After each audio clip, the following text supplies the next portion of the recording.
இப்போ இதில் வந்து டெவலப்மெண்ட் ஆஃப் பேன்க்ரியாஸ் பார்க்க போகிறோம். ஓகேவா? இப்போது நார்மலாக நம்மளோட உடம்புல எம்ப்ரியானிக் ஸ்டேஜில் ஒரு கட் டியூப் இருக்கும். அந்த கட் டியூப்பில் 4 கட் பார்ட் இருக்கும், மிட் கட்டுக்கு தனி பார்ட் இருக்கும், ஹைன் கட் தனி பார்ட். ஒரு கட் டியூப்பில் 3 பார்ட் இருக்கும். அதில் ஒன்று 4 கட், மிட் கட், இன்னொன்று ஹைன் கட். ஓகேவா? இப்போது இது எம்ப்ரியானிக் ஸ்டேஜில் கரெக்டாக டியோடினமாண்ட கொஞ்சம் வளைய போகுது இப்படி. ஓகேவா? அந்த வளையிறது தான் இது 4 கட்டு, டியோடினம் இங்கே வளையுது, அதோட மிட் கட்டு, ஹைன் கட்டு. ஓகேவா? இது ஆன்டீரியர்னு வச்சுக்கோங்க, போஸ்டீரியர்னு வச்சுக்கோங்க. எம்ப்ரியானிக் ஸ்டேஜில் டியோடினம் ஆன்டீரியராக தான் கர்வ் ஆகுது. ஓகேவா? இப்படி இருக்க போகுது. அடுத்து 3rd வீக்கு ஸ்டார்ட் ஆகுறப்ப 2 பட்டு, டார்சல் பேன்க்ரியாட்டிக் பட்டு, வென்ட்ரல் பேன்க்ரியாட்டிக் பட்டு, இந்த 2 பட்டும் இதில் இங்கே 4 கட்டு, மிட் கட் ரெண்டுத்துக்கும் ஜங்ஷன் இருக்குல்ல, இந்த ஜங்ஷன் ஆண்ட வரப்போகுது. என்னது? முன்னாடி வந்து வென்ட்ரல் பேன்க்ரியாட்டிக் பட்டும், பின்னாடி டார்சல் பேன்க்ரியாட்டிக் பட்டுன்னு 2 பட்டு வரப்போகுது. ஓகேவா? வென்ட்ரல் பட்டு வந்து எப்படி ஃபார்ம் ஆயிருக்கும்னா ஹெப்பாட்டிக் பட்டோட சேர்ந்து ஃபார்ம் ஆயிருக்கும். ஓகேவா? இது அதோட டயக்ராம். முன்னாடி இருக்கிறது வென்ட்ரல் பட்டு, பின்னாடி இருக்கிறது டார்சல் பட்டு. இந்த வென்ட்ரல் பட்டை கூட சேர்ந்து இங்கே வர்றது தான் ஹெப்பாட்டிக் பட்டு. ஓகேவா?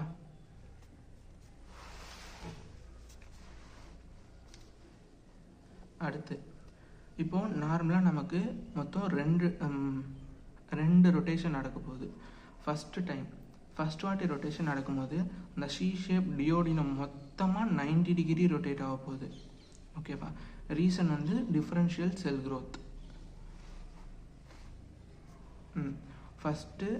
ஃபஸ்ட்டு ரொட்டேஷன் வந்து கம்ப்ளீட் சி ஷேப்டு டியோடினம், முழுசாக இங்கே இருக்க அந்த சி ஷேப்டு டியோடினம் இப்போது நார்மலாக முன்னாடி பார்த்த மாதிரி இருக்குது, ஆன்டீரியராக பார்த்த மாதிரி இருக்குது. ஓகேவா?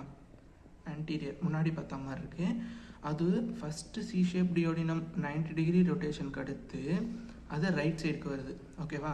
இப்படி இருந்த இந்த பக்கமாக இருந்த அந்த கர்வு இப்போது ரைட் சைடு பார்த்த மாதிரி வந்துடுச்சு 90 டிகிரிக்கு. ஓகேவா? இப்போது நமக்கு இந்த பக்கம் இருந்த ஆன்டீரியர் பட்டு ஒன்று இருந்திருக்கும், இங்கே டார்சல் பட்டு இருக்கும், வென்ட்ரல் பட்டு டார்சல் பட்டு இருந்திருக்கும்.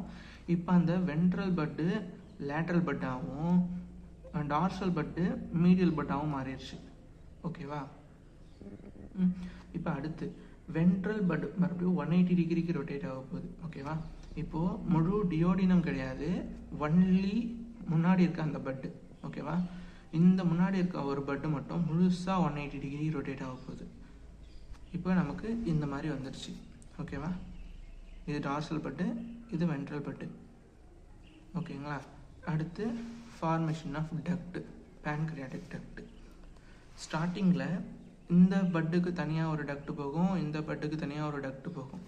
அது கொஞ்சம் கொஞ்சமாக டெவலப் ஆகும்போது இதோட பட்டும், அதாவது டார்சல் பட்டோட டக்டும் வென்ட்ரல் பட்டோட டக்டும் ஒரு சில அப்போப்டோசிஸ் நடந்து ஒரு ப்ரைமரி மெயின் பேன்க்ரியாட்டிக் டக்டை ஃபார்ம் பண்ணுது. ஓகேவா?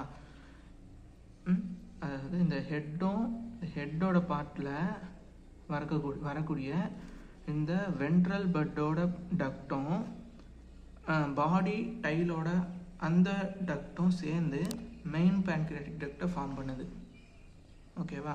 இங்கே பேலன்ஸ் ஒரு கொஞ்சம் டக்ட் இருக்கும்ல, அது ஆக்சசரி பேன்க்ரியாட்டிக் டக்டாக ஆக்டிவேட்டாக இருக்கும். ஓகேவா? இது வந்து மேஜர் டியோடினல் பேப்பிலே, இது மைனர் டியோடினல் பேப்பிலேன்னு சொல்லுவாங்க. ஓகேவா? இப்போது இதிலிருந்து நமக்கு அசினியும் ஐலட் ஆஃப் லாங்கர்ஹான்ஸும் ஃபார்ம் ஆகும். அசினி வந்து பட்டுக்கு எண்டில் தான் ஃபார்ம் ஆகும். லாங்கர்ஹான்ஸ் வந்து 10th வீக்கில் ஃபார்ம் ஆகுது. ஓகேவா? அசினி 10th வீக்கில், அசினி வந்து பட்டோட எண்டில் ஃபார்ம் ஆகும். ஐலட் ஆஃப் லாங்கர்ஹான்ஸ் அப்படின்றது 10th வீக் ஆஃப் பேன்க்ரியாட்டிக் ஃபார்மேஷனில் வரும். இப்போ அனாமலிஸ் ஆஃப் பேன்க்ரியாட் அப்படின்னு கேட்டிருந்தாங்கன்னா மொத்தம் ஆனுலார் பேன்க்ரியாஸ் அப்படின்னா இப்போ ரொட்டேஷன் நடந்துச்சுன்னா நமக்கு அதில் சி ஷேப்டு டியோடினம் ரொட்டேட் ஆகிறது ஆஸ் யூஷுவல் நார்மலாக நடக்கும். ஆனால் வென்ட்ரல் பட்டு 180 டிகிரிக்கு ரொட்டேட் ஆகணும்ல, அது ரொட்டேட் ஆகாமல் ஸ்டாப் ஆயிடுச்சு அப்படின்னா நமக்கு நம்மளோட ரிசல்ட்டாக எப்படி வரும்னா ஆனுலார் பேன்க்ரியாஸ்ன்றது நடக்கும். ஓகேவா? அடுத்து டிவைடட் பேன்க்ரியாஸ். டிவைடட் பேன்க்ரியாஸ் அப்படின்னா நமக்கு இங்கே டக்ட் ஃபார்ம் ஆகும்போது 2 பேன்க்ரியாஸும் ஜாயின் ஆச்சுல்ல, அந்த ஜாயின் ஆகாமல் தனித்தனி டக்டாகவே இருக்கும். மேலே அந்த பட்டு தனியாக இருக்கும், இந்த பட்டு தனியாக இருக்கும். அப்படி இருந்துச்சு அப்படின்னா அது டிவைடட் பேன்க்ரியாஸ்னு சொல்லுவாங்க. இன்வெர்டட் பேன்க்ரியாஸ் பேன்க்ரியாட்டிக் டக்ட் அப்படின்னா வென்ட்ரல் பட் மேலேயும் டார்சல் பட் கீழேயும் இருக்கும். அதுதான் அப்படியே இன்வெர்ட் ஆன மாதிரி இருக்கும். அதுதான் இன்வெர்டட் பேன்க்ரியாட்டிக் டக்ட்னு சொல்கிறாங்க.